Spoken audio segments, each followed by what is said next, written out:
I mean, there are countries, again, like the Netherlands, but also like Singapore, they have chronic water, supply problems, simple water on their own, and they solve these issues. So technology can help us in those areas. But the question is, are our politicians actually doing the right things? What do you think about our politicians? Do we need another system to really, really fix those problems that are coming our way? Well, do we need a system? I mean, the difficult question is, do we reinvent the wheel? I believe our system can work, but there's so much, the bureaucracy of politics, of government, it is so slow. And to get any change done takes so much time. And also, I think the main problem is, with lobby groups, that government, Canada sometimes is there for the people and they have a social mission.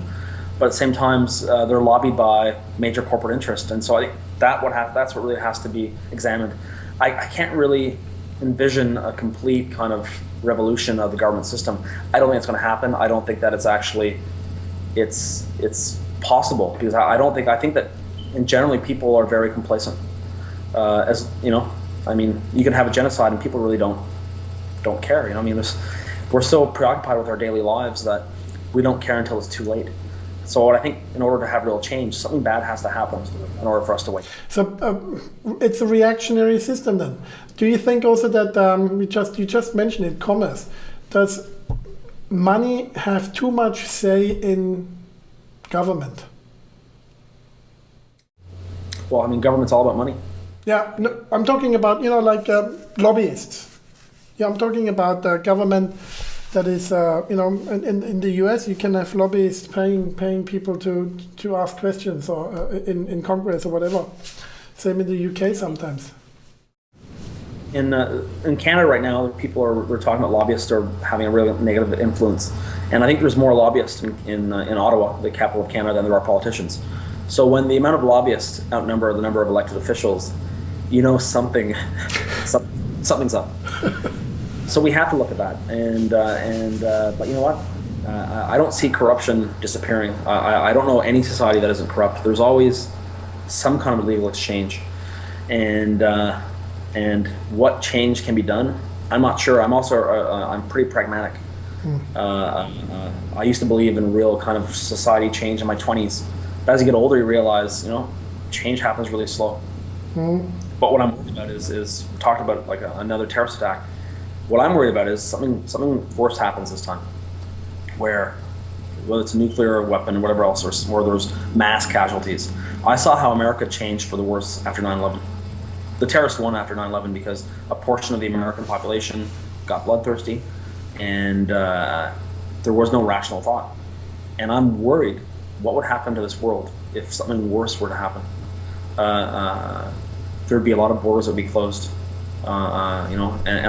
So that I worry in terms of what scenario, what would happen, and how would we be affected if a bomb were to go off. I don't lose any sleep. I don't think that terrorists have a nuclear bomb or they're going to destroy New York City, but there are a lot of nuclear weapons on this planet, and there are people that want to kill. The amount of hatred. And there's a really good book. I know you like Fritz. It's a really good book here. It's by Ian Baruma. It's called it's Occidentalism: The West in the Eyes of Its Enemies. It's a very fascinating book to look at why the West is where it is at now, and to look at the idea of two basically different civilizations kind of at a conflict. And I think that the U.S. military has called this war on terrorism the long war. Yeah, I remember going to San Francisco after 9/11, shortly after 9/11, and I explained to the cab driver that I can't understand why somebody would want to do something like that, considering U.S. foreign policy. And he nearly lynched me, the guy. That was really a freedom of speech then was totally gone. And just even trying to explain the background of why such an attack could happen that was really a huge issue then. So I can see how that would have an impact if there was another attack. Well, yeah, but imagine there's another attack, but the attack is actually kills 300,000. Then I'm telling you, we're going to see that suddenly the borders close. 300 years ago, Japan closed its borders off to the world. We can see that. We can see that again, where we see a certain part of the world is suddenly just kind of put in a corner, and and it's closed off, and that's when it becomes dangerous. Well, I know that with your projects and your films, you're gonna have a small step to help. You do your part against it, and hopefully a little bit. This video hopefully will do the same.